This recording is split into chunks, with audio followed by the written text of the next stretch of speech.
Bayangkan, di antara miliaran manusia yang pernah hidup di muka bumi, ada 7 sosok yang menurut berbagai riwayat, kisah ulama, dan tradisi umat terdahulu tidak berakhir seperti manusia pada umumnya.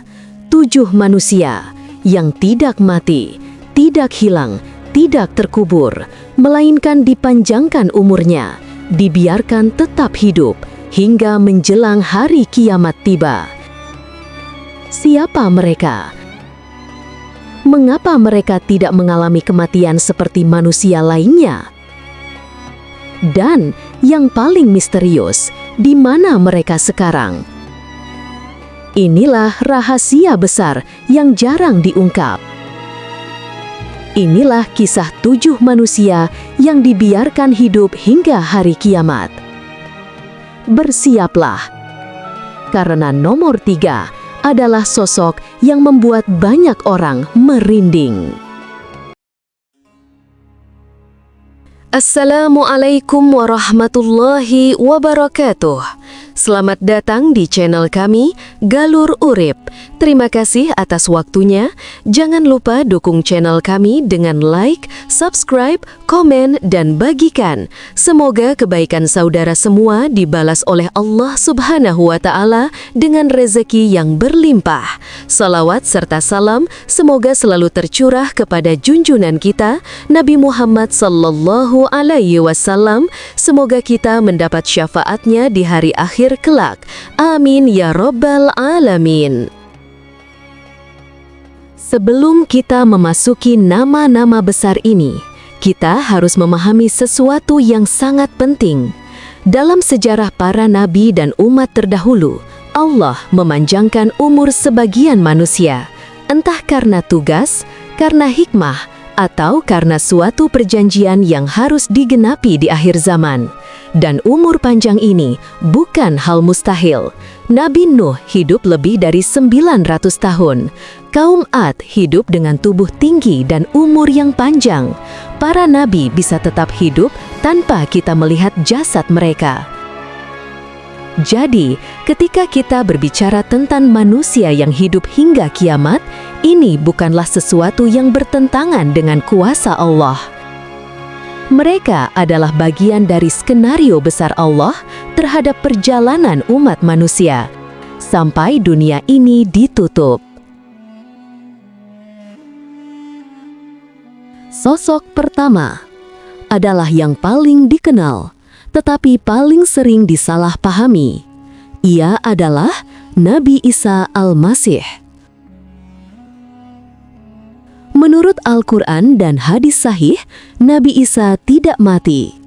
Ia diangkat oleh Allah dan akan turun menjelang kiamat untuk menjalankan tugas-tugas akhir, membunuh Dajjal, menegakkan keadilan, menghancurkan salib, membebaskan manusia dari fitnah terbesar di bumi. Hingga hari ini, ia hidup di langit menunggu waktu yang telah ditetapkan. Dan ketika ia turun, seluruh dunia akan berubah. Tidak ada tokoh sejarah yang memiliki peran sebesar Nabi Isa di akhir zaman. Sosok kedua adalah tokoh yang paling dibicarakan, paling dirindukan, dan paling diragukan keberadaannya oleh sebagian orang. Ia adalah Nabi Khidir. Sosok misterius yang bertemu Nabi Musa, yang diberi ilmu langsung oleh Allah, yang mengetahui sesuatu di balik takdir. Di berbagai catatan ulama besar, Khidir disebutkan hidup panjang, mengembara, menolong, muncul pada momen-momen tertentu. Beberapa ulama mengatakan ia masih hidup sebagai rahmat bagi umat. Sebagian lain mengatakan Allah memanjangkan umurnya hingga waktu tertentu.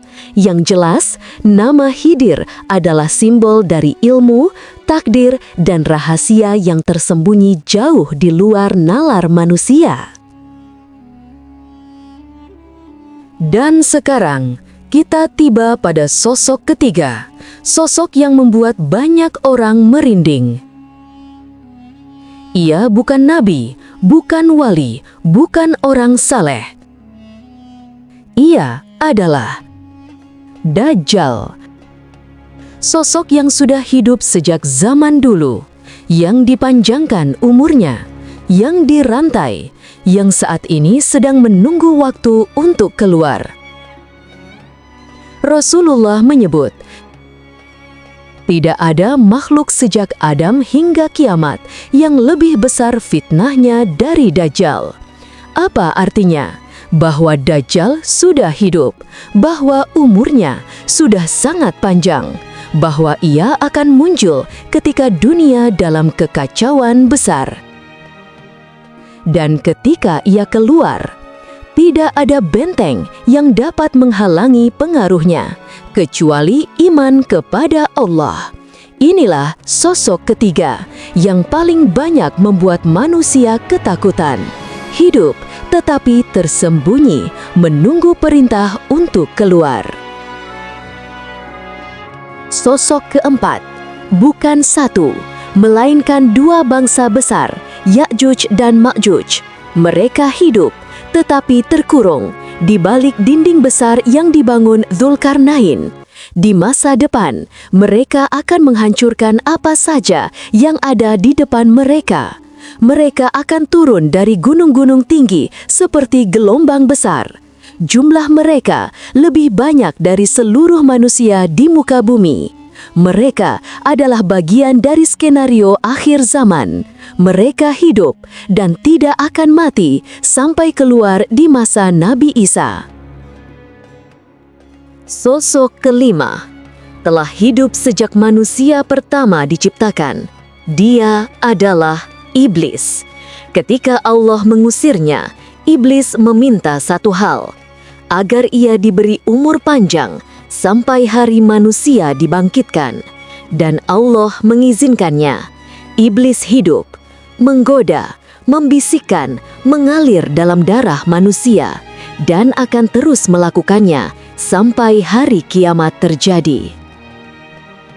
Sosok keenam dan ketujuh, bukan manusia biasa, tetapi mereka dikenal dalam tradisi ulama sebagai penghuni bumi panjang umur yang akan muncul menjelang kiamat. Mereka adalah dua malaikat penjaga urutan tanda-tanda besar kiamat. Malaikat yang bertugas meniup sangkakala dan malaikat yang bertugas mengawal keluarnya makhluk-makhluk besar akhir zaman. Mereka hidup, tidak mati, tidak berkurang, karena mereka ditugaskan langsung oleh Allah untuk waktu yang sangat panjang. Saudaraku, ketika kita berbicara soal kiamat, kita sebenarnya sedang berbicara tentang diri kita sendiri, tentang bagaimana kita bersiap dan bagaimana kita menjaga iman kita agar tetap utuh ketika tanda-tanda besar ini mulai tampak. Dari 7 sosok ini, ada yang baik, ada yang sangat jahat, ada yang menjadi penyelamat, ada yang menjadi kehancuran. Semua adalah bagian dari rencana Allah, dan semua pasti akan terjadi. Satu hal yang bisa kita lakukan adalah menjaga iman. Karena ketika akhir zaman datang, yang tersisa bukanlah kekuatan, bukan harta, bukan ilmu dunia, tetapi hati yang tetap berpegang pada Allah. Terima kasih sudah menyimak. Semoga video ini membuka mata dan membuat kita semakin dekat dengan Sang Pencipta.